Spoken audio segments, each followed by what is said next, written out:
3, 2. Hi, I'm James O'Keefe, captain of the Massachusetts Pirate Party, and I'm joined by Joe, Malt, Steve, and Joe. Hi, sorry for jumping in there on you, Jamie. No worries. Hi, guys. How's everybody? I am splendiferous, and hoping all of you out there are having a fantastic time too. So I'm going to go ahead and just jump us right into it. This week we've had some interesting turn of events come up. Probably one of the more notable ones, this one hits a bit closer to home, is New Hampshire is suing Massachusetts. And over the fact that Massachusetts is not supporting their economy enough. Like here all their workers are coming down to us to get their paychecks, and they expect us to continue handing them the money without them doing the work. I don't think that's probably not going to fly. Well, this has kind of been like an issue between New Hampshire and Massachusetts for a while, because we've always had that population of people who get rich in Boston and, you know, get those basically like fake rich guy jobs that only requires them to be in the office like 3 times a year, and otherwise he just collects a paycheck and tries not to harass anyone. Like, you've always had a fairly substantial amount of wealth living in New Hampshire, ostensibly drawing from jobs created in Massachusetts. And like, there wasn't really an issue when it just affected, you know, the aristocracy. But now that we've got a significant portion of gig workers, of remote workers, it honestly does raise the question, where is income tax based? Like, is it residence of the worker or residence of the job? And as, like, if we want a highly mobile workforce, like one where they're expected to, you know, move every year to chase low rent and high paying jobs, then it would make sense to base the income tax in where the office is. And I mean, just to provide some context for people who aren't familiar with the geography of New England. So New Hampshire is a state to the north of Massachusetts. We're located in Massachusetts. And from southern New Hampshire, you can generally get down to the Boston area within, you know, maybe an hour. So, I mean, it's not necessarily an easy work commute, you know, to do a couple of times a week. But, you know, I've got plenty of coworkers who live in New Hampshire, and they make that haul every day. It's doable. And, you know, the one thing, you know, of the many things that you could say about the Metro Boston area, we do have some decent paying jobs here. Well, we also have high property taxes, and we also have high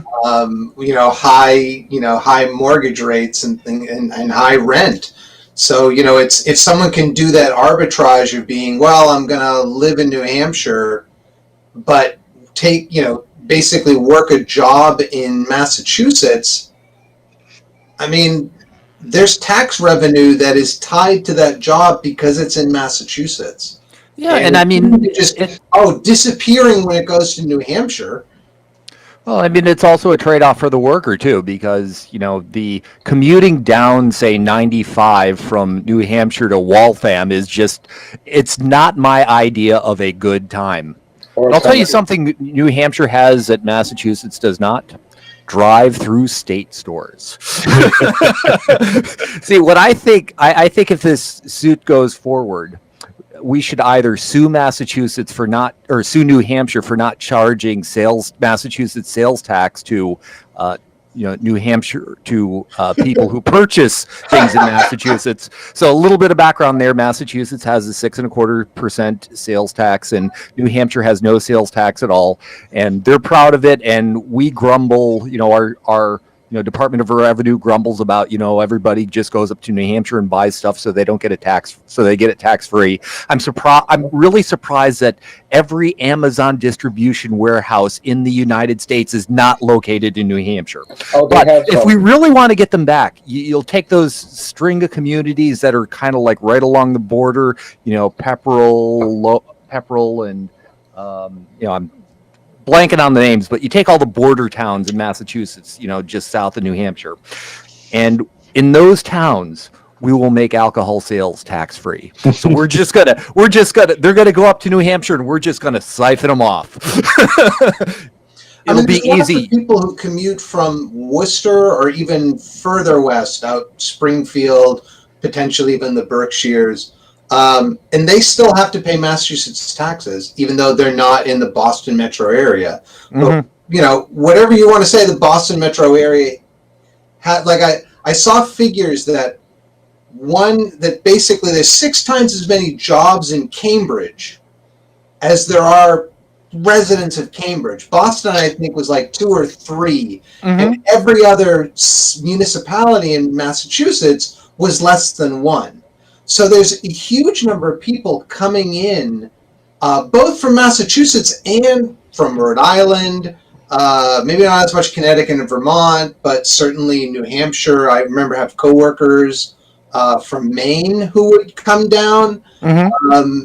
And, that's an agglomeration effect, for right or for wrong. But, people come in, that's where the jobs are. I mean, Boston is on a scale almost to New York, where when we're talking about job employment and supporting the community. So Don't let New York hear you say that. that's okay. They will be offended. New York. Forget about it. And traffic in Boston is just as bad as it is there. Now, public transit system as well, maybe. The only thing I'll give New York is that when you're going down their roads, it makes sense. First Avenue, Second Avenue, Third Avenue. Makes sense. Boston doesn't make sense. But it's Boston, so it's okay. If you're not from here, forget about it. Even though you look at the MBTA, and if I recall correctly, the MBTA, only 1/3 of their revenue comes from fares. So in essence, the Massachusetts government, if the people in New Hampshire who are coming down here, who are using public transit and aren't paying a commensurate rate for that, then we're subsidizing their jobs. If that money, if we don't get any of that income tax, we are. I think there have already been some firms in Silicon Valley which have taken steps to dock worker pay for folks that move out of the Bay Area.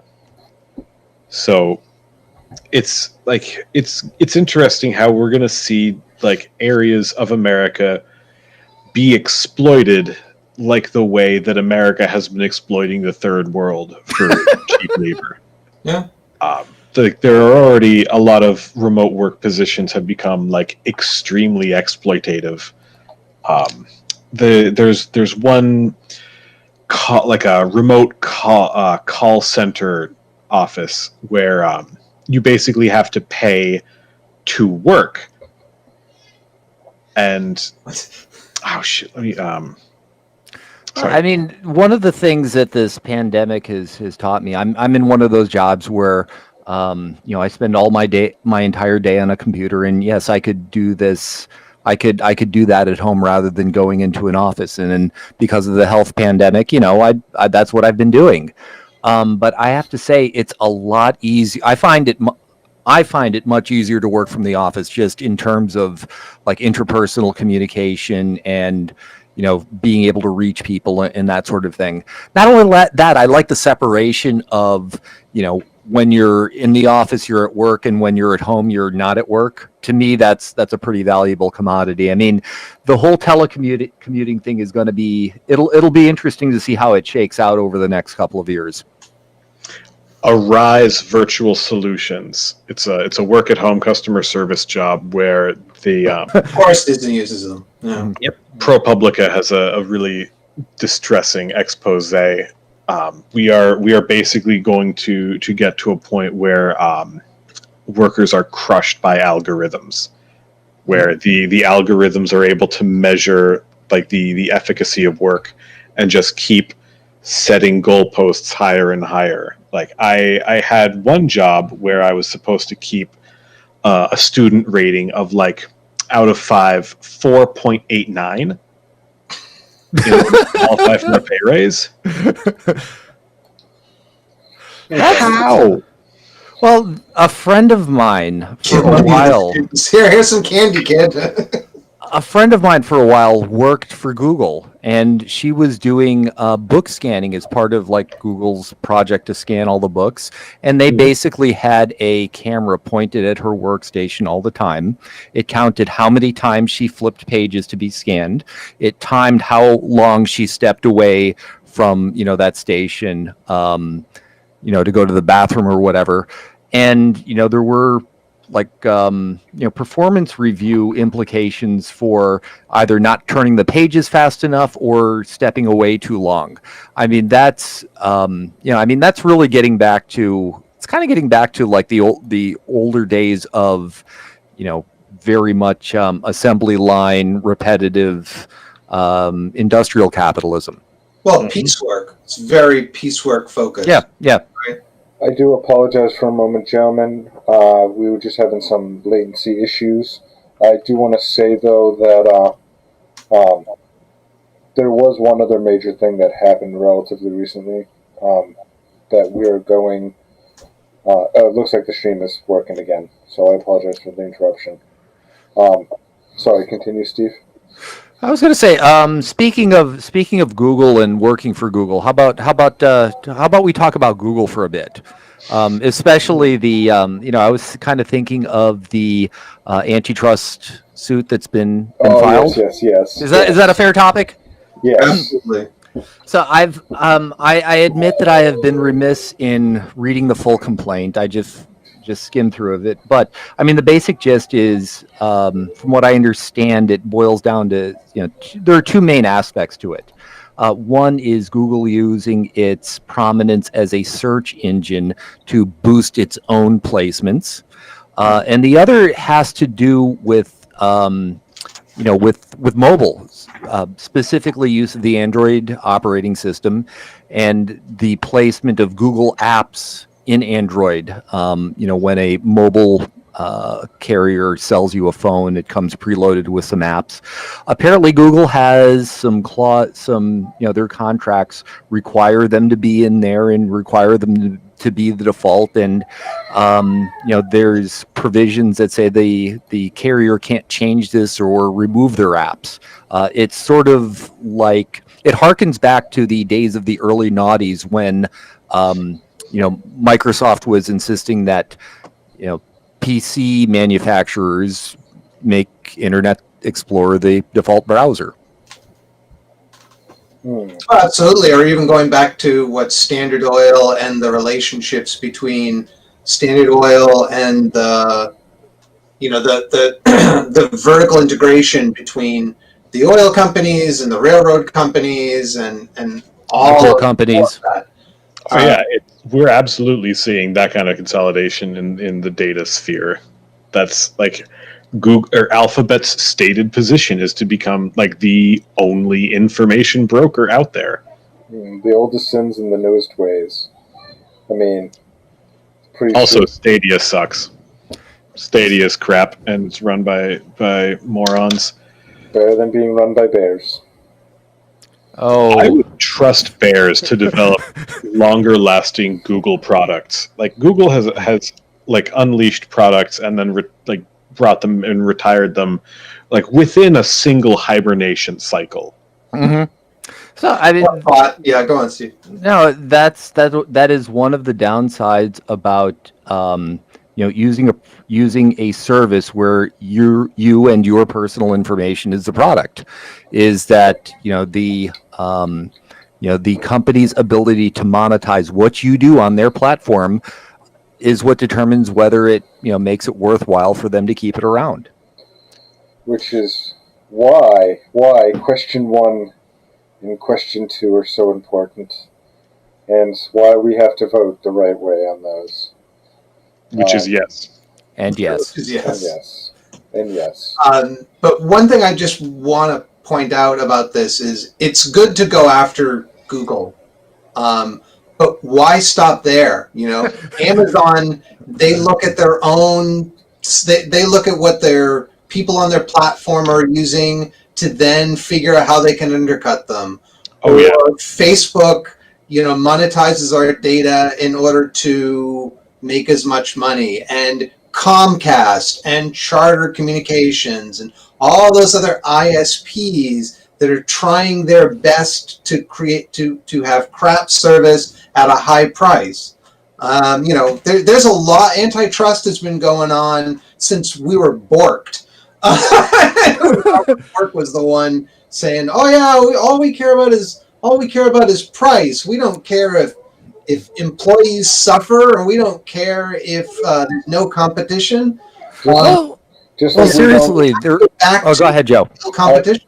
I mean, it's just like when they're trying to get rid of due process, and anyone trying to get rid of due process, and trying to, there's a reason why we have due process. It's because it was used without that due process to oppress those minority cultures and things like that. Or even nowadays, even when the scales and everything flips around, and suddenly those in power are now the minority, it's going to happen to them. So they're going to be like, oh, well, but what about due process, and that's going to be out the window. So and then there's innovation. So one of the things that tech companies like to talk about is the power to innovate, and this is one of the reasons why that drive people to create startups. And startups is where a lot of the innovation, a lot of technological innovation happens. But for the funders of a startup, the real goal is to make something that's good enough that a company like Google or Amazon will notice, so they'll buy you, kill you, and pay you off. Yeah, that's we need regulation because Sorry, guys. I agree, baby. It isn't just this is regulation in the early internet would have absolutely stifled it. We're no longer in the early internet. We basically have a sequence of walled gardens that they intentionally make difficult to cross-populate, and that needs to stop. That needs to be abolished, and it's not going to abolish itself because it's a fully centralized locus of control. So sorry, I was going to say, after a point, you're making money, and your motto might have started off as "Don't be evil," but damn, it turns into "Fuck you, pay me" pretty damn quick. I want to just apologize to all of you and about the baby interruption thing. He was excited to be live. It happens. It's life. But I mean, to Steve's point, and to Joe's point, question 1 would put together would mean that right to repair is not going to be limited as the auto manufacturers move their diagnostics to the internet. Yeah. And so by saying you have to have an open system, and when they say open, they don't mean the data is open to everyone. They mean non-proprietary. In other words, they all have to have a common system to be able to access that information, and that's important for competition. And so the thing about Google is Google's anti-competitive, and any capitalist, and probably even any potentially state-owned, if they don't have some form of competition, or at least oversight by the people, then they're just going to try and milk as much as they can at the cost of everybody else. We're going to get cars that are as disposable and black box as phones. Like it is like we're in the phonification stage where everything is supposed to be like a featureless, non-interactive blank slate that they have absolute control over. John Deere tractors. John Deere, we're coming for you, man. Ukrainian firmware. You can download to your John Deere tractor. I mean, I'm not, and I think you all agree with this. We're not looking to rip down people's livelihoods. We're not looking to tear down the system. We're just trying to make sure. Well, I mean, we're trying to make sure that things are fair. Correct. Oh yeah. Just to say, if you're hoarding money, we're coming for you. Well, that's what these things are. It's a small number of people get to monopolize the technology, and as a result of monopolizing the technology, they're monopolizing money. And so by being anti-monopoly, by being antitrust, we're going to take away money from them because they're taking away money from us, and we want to make sure that money is better distributed around multiple competitors and customers. Yeah, so anti-monopoly is I 100% agree with in every which way. I'm just talking about not trying to rip down, because there's some that would say trying to rip down the system, trying to rip down everything. And even though I 100% agree with some of the things that are being said, I still just want to see justice for all. Burn it. Burn it to the ground. We're not trying to we're not trying to tear down the system. We're trying to get into, we want a chunk of Jeff Bezos's bank account. We want a chunk out of, Larry Page's bank account. Well, I wouldn't mind Alan Greenspan, some of the Alan Greenspan money, but you know what I mean? But at the same time, what I'm just trying to do is distinguish us from what we're trying to do versus what somebody might label us as, per se. Fuck them. Let them say it. We need to open things up, and that's going to cause some pain.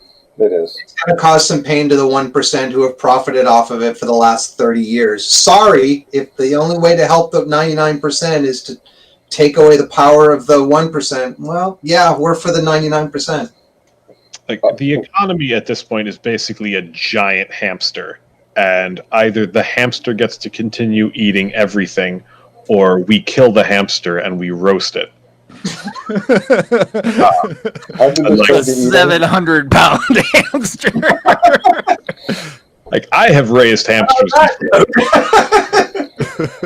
Well, thank you for those at home coming in and listening to us today. And guys, thank you for the lively conversation as always. It's been great. And I look forward to talking to you guys next week. Again, what I'm really looking to do is really get those likes, those subscribes, those shares, and of course, keep this conversation going and in the right direction. One more thing. Our fearless leader has one more thing to share with us. We have a party conference coming up November 14th and 15th. Go to masspirates.org and you can register. We're still looking for some speakers. So we have a list of things we're looking for people to speak on. If you want to come, you want to help us lock down our platform, you want to help us build the pirates, come out. We're doing our best to live stream it on this. But yeah, November 14th and 15th, keep an eye out. Thank you so much. And again, those at home, like, share, subscribe, let people know. Thank you. If we get to 100 subscribers, I'm posting tits. We're already 109, dude. We're at 109.